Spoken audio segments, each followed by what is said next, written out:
Olá, seja bem-vinda, seja bem-vindo. O Tribunal de Justiça da Bahia tem se destacado no cenário atual por iniciativas que promovem a igualdade e os direitos humanos. A Ouvidoria e a Comissão de Direitos Humanos do TJ Bahia, por exemplo, desempenham papéis cruciais na democratização do acesso à justiça e no combate à discriminação.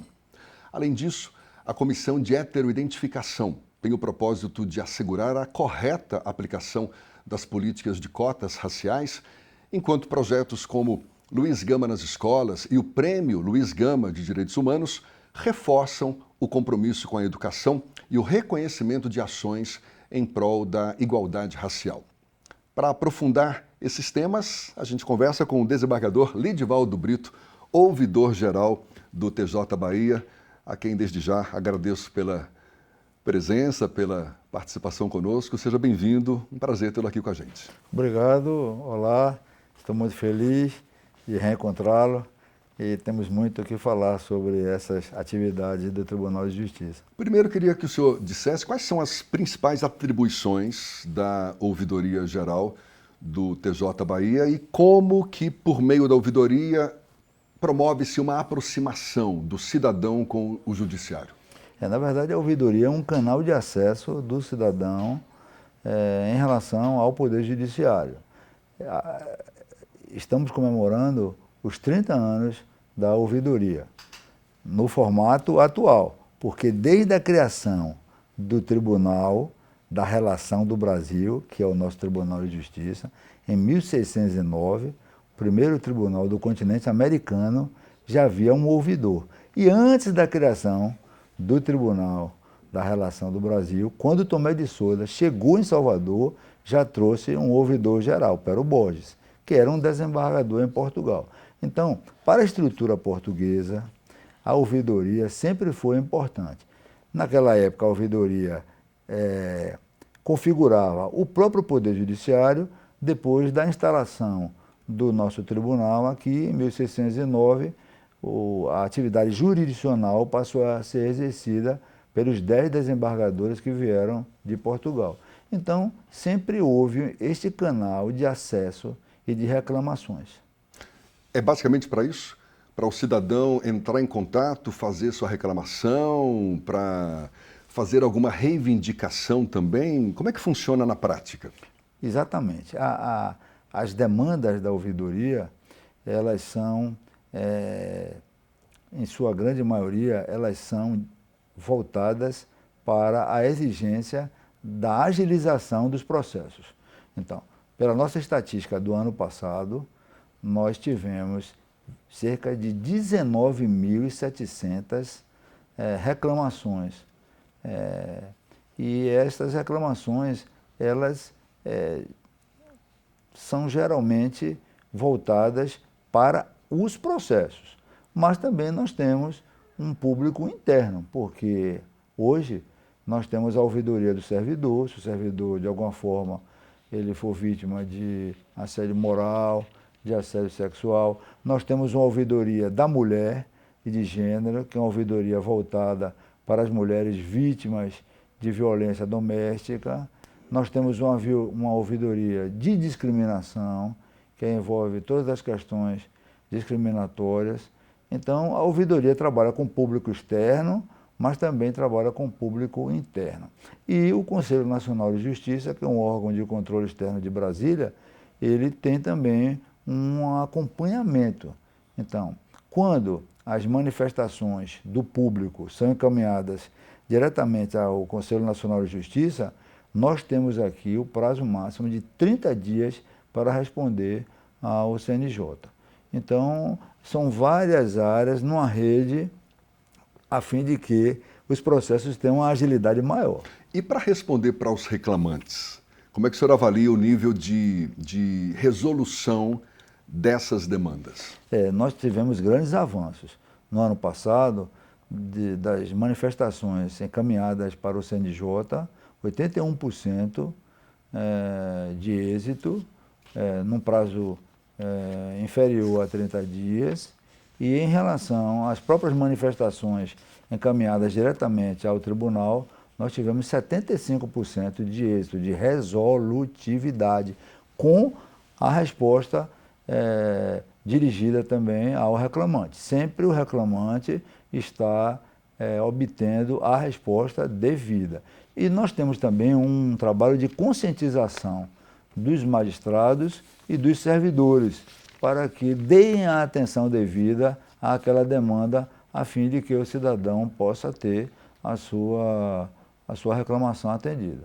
Quer dizer que são várias ouvidorias, mas sob o mesmo guarda-chuva dessa ouvidoria geral que o senhor preside. Que Sim. O senhor Eu sou ouvidor geral, ouvidor desde, geral. 2022. E a Comissão de Direitos Humanos? Sim. Essa também, imagino, enfrenta um desafio grande, especialmente relacionado à promoção da igualdade, o combate à discriminação no Estado. Como é que ela funciona? Bem, eu sou oriundo do 5º Constitucional, eu era do Ministério Público, né, que tem uma via de acesso para o tribunal que é denominada o 5º Constitucional. Permite que membros do Ministério Público e advogados assumam os cargos, né, da segunda instância do tribunal. Então, quando eu assumi, eu era do Ministério Público, eu era procurador de Justiça. Quando eu fui para o tribunal em 2014, eu levei a proposta de se criar uma comissão de direitos humanos. Nós não tínhamos. E foi a primeira do Brasil. A comissão, ela trabalha basicamente com o acompanhamento de todos os processos relacionados a vítimas, né, de violência, de infringência aos princípios fundamentais da Constituição. Processos que estão sendo julgados pelo TJ. Nós temos um acompanhamento dos processos de racismo, de abuso de autoridade, que violem a cidadania. Bom, logo depois, coincidentemente, o CNJ instituiu as cotas no Poder Judiciário. Não havia ainda a previsão de cotas para os concursos públicos do Poder Judiciário brasileiro. E aí a resolução prevê o patamar mínimo de 20% das cotas. E como nós já tínhamos a nossa comissão aqui, nós propusemos que na Bahia esse patamar mínimo fosse elevado para 30%, considerando o contingente populacional e também o Estatuto da Igualdade Racial do Estado. E isso foi aprovado, então é o único estado do Brasil que tem um patamar mínimo maior. Já temos, o tribunal já realizou concursos para magistrados e para servidores com a incidência das políticas afirmativas, das cotas. E aí, por último, foi criada a comissão de heteroidentificação, justamente para impedir as fraudes. O senhor também preside? Sim. Coincidentemente, eu estou presidindo. No ano passado, nós tivemos 2 exames nacionais da magistratura, porque agora o CNJ exige que todo candidato à magistratura primeiro se submeta a um exame nacional semelhante ao exame nacional da OAB. Então, ele ganha um certificado que tem um prazo de validade de 2 anos, e aí ele pode concorrer ao concurso, quando houver o concurso. Então, quem não se submeter a este exame nacional da magistratura não pode disputar participando do concurso para as vagas da magistratura. E agora, recentemente, eles criaram também o Exame Nacional dos Cartórios para os delegatários, então para os tabeliães, né, para os oficiais, e agora nós já estamos com o edital publicado, nós vamos ter mais um exame nacional da magistratura, que será o 3º, e o primeiro exame nacional dos cartórios. Então a comissão de heteroidentificação, ela foi treinada pela comissão de heteroidentificação da UFBA, da Universidade Federal da Bahia, que tem uma larga experiência, e aí nós fazemos a avaliação dos candidatos através das fotografias e, quando há dúvidas, através da videoconferência. Ou seja, é a validação das autodeclarações raciais, especialmente em concursos públicos. Exatamente, porque há uma incidência ainda elevada de fraudes. Pessoas porque as políticas afirmativas, as cotas, elas são destinadas para as pessoas negras. As pessoas negras são as pessoas pretas, que nós denominamos de pretas retintas, e os pardos, né? As pessoas pardas. Então, a pessoa tem que se autodeclarar. Eu me autodeclaro como pardo, eu me autodeclaro como preto. E aí a comissão, que é uma comissão plural, constituída de pessoas brancas, pardas, pretas. Esta comissão analisa, primeiramente, a fotografia e, se houver uma dúvida muito elevada, nós aí convocamos o candidato para a videoconferência, conversamos com ele diretamente. Mas que critérios específicos são utilizados para validar essas autodeclarações raciais? Pelo treinamento que nós recebemos e também pelos processos hoje que tramitam no judiciário em todo o Brasil, nós estamos dando ênfase ao fenótipo da pessoa. Então, inclusive, o fato da pessoa ser afrodescendente, ter um pai negro, uma mãe negra, um avô, uma avó, isso não importa, porque se a pessoa tiver um fenótipo que não vá permitir uma discriminação, que não vá gerar qualquer tipo de discriminação, a pessoa não é considerada apta para as políticas afirmativas. Então, é o fenótipo que é o principal, é o fator determinante para a escolha.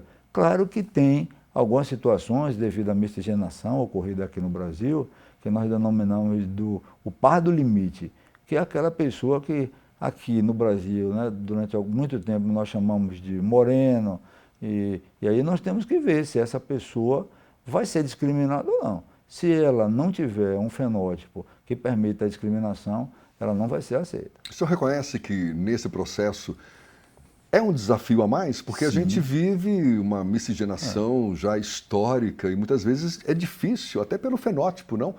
Identificar a pessoa se de fato se enquadra como negra ou não. Há momentos em que a própria comissão se vê em dúvida para dar um parecer final? Sim, porque são 5 membros e cada um vota individualmente. Às vezes há divergência, prevalece a observação da maioria, mas alguns candidatos que não se sentem confortáveis recorrem, procuram o Poder Judiciário, o próprio tribunal analisa e examina. Mas são comuns esses casos? Não muitos, porque a nossa comissão, modéstia à parte, ela tem um treinamento muito criterioso e a própria UFBA aconselha que, na dúvida, é melhor acolher. Se houver uma dúvida gritante, é melhor acolher do que excluir. Mas não raro surgem casos públicos de candidatos que se veem injustiçados porque não foram contemplados com a política de cotas. E aí acabam recorrendo da decisão. Exato. E às vezes o próprio juiz, na primeira instância, ou o desembargador na segunda instância, discorda do entendimento da comissão. Mas foram poucos casos em que houve uma discordância. Nós tivemos cerca de 10 casos. Na maioria, o juiz ou então o tribunal, o juiz ou o desembargador, eles terminaram mantendo o entendimento da comissão. E como é que surgiu o projeto Luiz Gama nas escolas? Me parece um projeto bem festejado também. Quais são os principais objetivos e os impactos na rede pública de ensino? Mas essa resposta a gente vai aguardar, vai ficar para o próximo bloco. Já já a gente volta com o desembargador Lidivaldo Brito, que é o ouvidor-geral do Tribunal de Justiça da Bahia. É um instante só.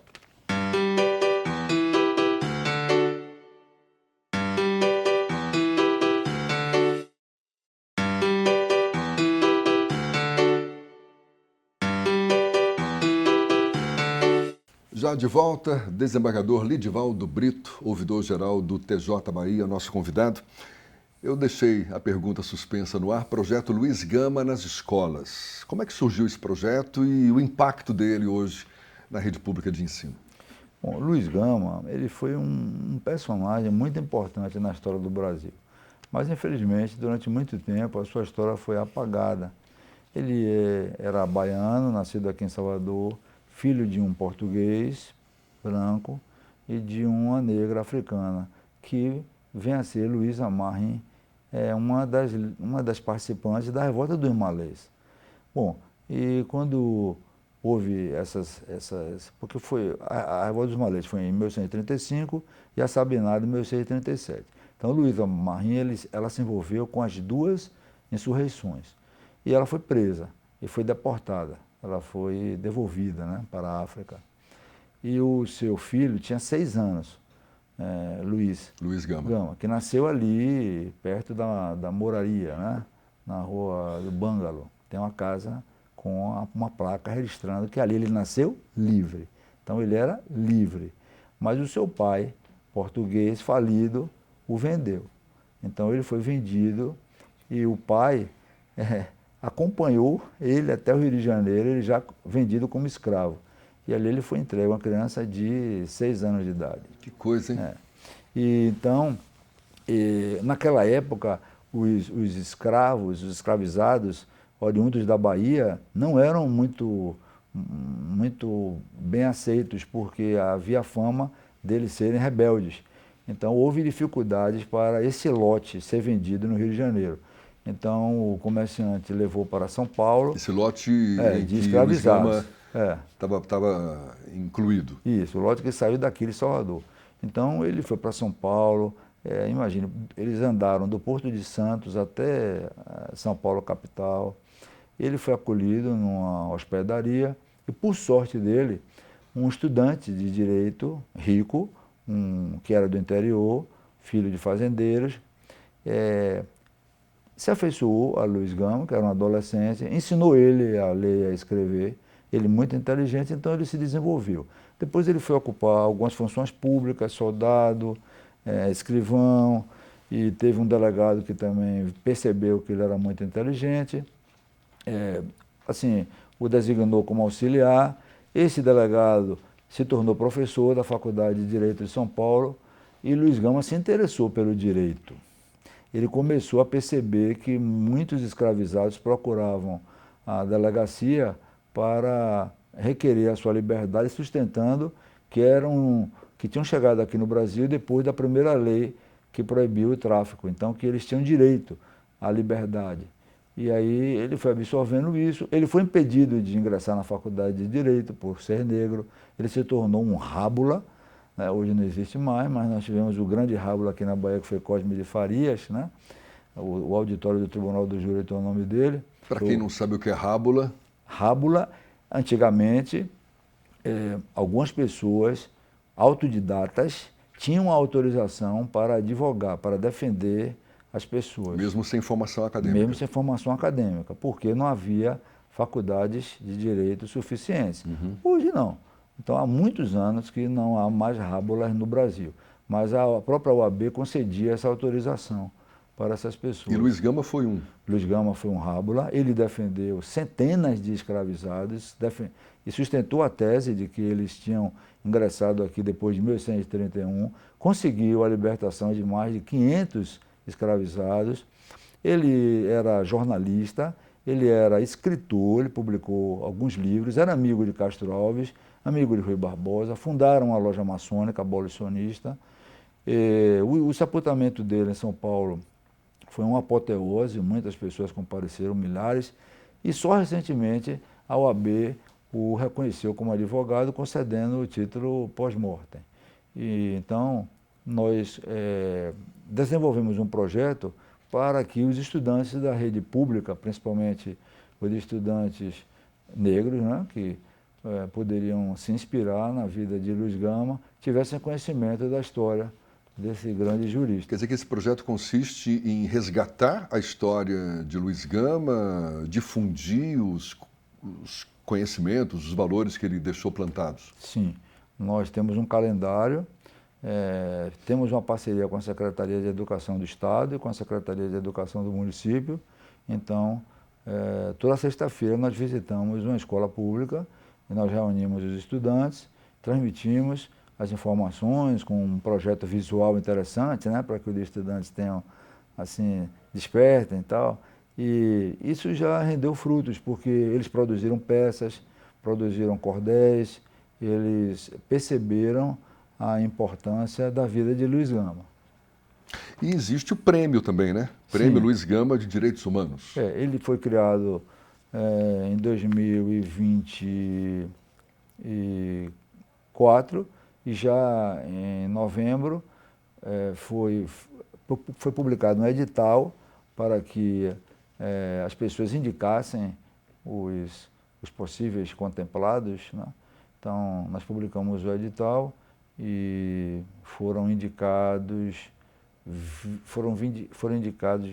houve 29 indicações, entre pessoas jurídicas e pessoas físicas. Mas o que se concorre nesse prêmio? É uma medalha. Mas os concorrentes apresentam o quê para participar desse prêmio? É um prêmio voltado para a defesa dos direitos humanos. Então, as pessoas físicas apresentam o desenvolvimento das suas atividades e as pessoas jurídicas e as pessoas físicas apresentam o seu currículo. Geralmente, as pessoas físicas são indicadas por terceiros. As pessoas jurídicas não, né? Geralmente a diretoria ali apresenta uma proposta e então... O prêmio é um incentivo a iniciativas voltadas à promoção da igualdade racial. Exatamente, dos direitos humanos, de uma forma geral. Direitos humanos. E o primeiro prêmio, a comissão, a unanimidade, a comissão é integrada pelos membros da mesa diretora do tribunal, presidente, primeiro vice, segundo vice, corregedoria do interior, corregedoria da capital, presidente da associação dos magistrados e ouvidor. Então, nós nos reunimos em outubro e, então, a primeira entidade contemplada foi a Sociedade Protetora dos Desvalidos, que foi criada em 1832. Funciona até hoje ali no Terreiro de Jesus, em frente ao Cruzeiro de São Francisco. É uma sociedade que teve como sócio, inclusive, Rui Barbosa. Essa sociedade era uma espécie de cooperativa que amealhava dinheiro para alforriar os escravizados. Então, ela, pela história dela, muito parecida com a história de luta de Luiz Gama, então, à unanimidade, a SPD recebeu o prêmio numa tarde muito festiva lá no tribunal. São iniciativas voltadas à promoção da igualdade, direitos humanos, igualdade racial. Quais os desafios para se colocar em prática iniciativas como essas, hein? A nossa sociedade ainda é racista. Nós temos que, primeiro, conscientizar as pessoas que nós vivemos numa sociedade racista. Hoje eu estava comentando que nós tivemos muito mais tempo de escravidão do que de pós-abolição, né? Então, ainda há muitos resquícios, há muitas pessoas que são contrárias às políticas afirmativas. Existe o racismo explícito e o racismo estrutural também, né? Exatamente, que são barreiras. Então, por isso que as cotas elas são imprescindíveis, porque até antes das cotas, né, eu fui aluno da UFPA, eu via que eram pouquíssimos alunos negros que estudavam ali, porque os alunos das escolas privadas, eles... tinham mais facilidade de exatamente, acesso. Eles ocupavam todas as vagas. Então, não há uma diferença muito grande entre a nota mínima para o ingresso na universidade. Não é só porque a pessoa é negra que a pessoa vai ingressar. Não, tem que ter uma nota mínima para entrar na universidade. E não há diferença nenhuma, os professores estão muito satisfeitos com o desempenho dos cotistas e eu acho que a própria ambientação das universidades permite que o caldo cultural seja intenso, né? Que as pessoas troquem ali experiências. Então, um filho de uma família mais abastada com o filho de uma família que é mais humilde. Então, eu acho isso muito importante para a formação. Como é que o senhor avalia a receptividade da sociedade baiana para iniciativas como essas, que promovem a igualdade, o combate à discriminação? A gente vive nessa sociedade ainda racista. Tem quem torça o nariz para iniciativas como essas? Mas eu acho que nós estamos avançando. Apesar da sociedade ser racista, mas eu acho que a conscientização ela está progredindo. Então, eu acho que as novas gerações, a própria formação dos alunos, os jovens já têm outra concepção, então eles defendem as políticas afirmativas, os jovens defendem as políticas afirmativas, os mais velhos não. Os mais velhos são favoráveis à meritocracia, porque são de outra geração. Então eu acho que essa é uma questão assim que com o tempo ela vai melhorar bastante. O que mais o senhor acha que precisa ser feito para quebrar essa resistência para que a sociedade como um todo enxergue com mais liberdade essas ações que buscam exatamente o respeito à diversidade, o respeito à igualdade de direitos? Olha, no âmbito do Poder Judiciário, o Conselho Nacional de Justiça tem tido uma preocupação muito grande, porque nós hoje temos um plano de equidade racial. Os tribunais, eles têm que informar quantos magistrados são negros, quantos servidores são negros, quantos estagiários, quantos terceirizados. Nós fizemos um censo aqui e elaboramos um plano. Nós ficamos no Brasil em segundo lugar no Prêmio da Equidade Racial pela nossa diversidade e agora, no início do ano, nós tivemos a alegria da escolha de um desembargador negro, preto retinto, que já assumiu as funções, que é o desembargador Nivaldo Aquino, escolhido pelo governador. Houve 2 vagas do 5º Constitucional do Ministério Público, porque 2 colegas oriundas do Ministério Público se aposentaram, então assumiram 2 colegas, um deles negro. Essa conscientização necessária, que o senhor mesmo destaca, para que se promova cada vez mais ações como essas, de promover a igualdade, enfim, o combate à discriminação, o senhor percebe entre os próprios magistrados, entre os servidores do judiciário também, ou é preciso que haja digamos, uma sacudida a mais para que essa conscientização se torne mais efetiva? Há 10 anos atrás, quando eu ingressei no Tribunal de Justiça, quando eu propus esta Comissão de Direitos Humanos, que o nome da comissão é a Comissão da Igualdade, de Combate à Discriminação e de Promoção dos Direitos Humanos. Houve resistência. Poucos desembargadores, mas sim, poucos desembargadores resistiram. Votaram pela não instalação da comissão. Eu tenho certeza que hoje, se nós, qualquer proposição voltada para essa temática, tem uma adesão unânime. Foi o caso do Prêmio Luiz Gama. Quando nós apresentamos o projeto do Prêmio Luiz Gama, o prêmio foi aprovado à unanimidade. Então, é isso que eu digo. Essas novas gerações, elas vêm com um olhar mais diferenciado.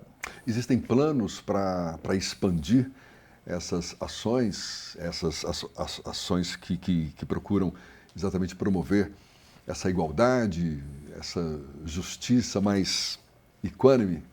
Sim. Nós aqui sediamos o 5º Congresso de Juízes e Juízas Negros, foi sediado aqui na Bahia pela primeira vez. Ele ocorreu fora de Brasília e há muitos juízes negros que ingressaram recentemente com uma formação muito sólida e com uma nova visão. O próprio CNJ e o STF têm percebido a importância, então muitos assessores negros no Supremo Tribunal Federal, inclusive muitos baianos, estão contribuindo para que o judiciário se democratize. O judiciário, até pouco tempo atrás, era um poder muito conservador, distante da sociedade, distante da população. Então, hoje, a concepção é diferente. Cada vez mais o Poder Judiciário tem que se aproximar e tem que resolver as questões dos cidadãos. Para a gente encerrar, desembargador, de que forma outras instituições e a própria sociedade civil podem contribuir para fortalecer essas iniciativas de promoção da igualdade, de combate à discriminação? Eu acho que no serviço público, principalmente aqui na Bahia, todas as instituições estão empenhadas. O Ministério Público tem uma promotoria de combate ao racismo, eu fui titular dessa promotoria durante 9 anos. A Defensoria Pública tem um trabalho muito importante também. Diversos órgãos têm uma assessoria, no mínimo, voltada para esta questão. Aqui na Assembleia nós temos a Comissão de Direitos Humanos, né? Muito importante, todo ano realiza eventos. Nós temos lá no Tribunal Novembro Negro, que é um mês todo de atividades voltadas para a discussão da temática. Então, a tendência é que também a sociedade civil, através dos grandes conglomerados, tenham assessorias voltadas para as políticas afirmativas de diversidade, não só em relação às pessoas negras, mas às pessoas trans, comunidade LGBTQIA+, pessoas com deficiência, a política de inclusão, de diversidade. Existe uma longa jornada pela frente ainda, né? Sim, mas eu acho que nós avançamos, estamos avançando. Desembargador Lidivaldo Brito, muito obrigado pela sua disponibilidade e sucesso nos seus desafios e conte sempre conosco. Muito obrigado. Eu agradeço a oportunidade e eu acho que a conversa foi muito proveitosa. Certamente. E muito obrigado a você também que acompanhou esse nosso bate-papo. Até uma próxima. Um abraço e até lá.